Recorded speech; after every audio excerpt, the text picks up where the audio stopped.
Let's make flank steak fajitas with chimichurri. This recipe is super easy and takes less than half an hour. Trim the flank steak and add fajita seasoning.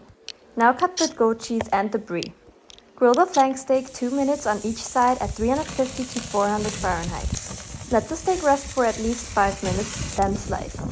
To assemble each fajita, place the sliced steak on the tortilla, add 4 cheeses, mozzarella, brie, goat cheese and cheddar, and finish with a tablespoon of chimichurri. Heat the fajitas until the cheese is melted and enjoy immediately.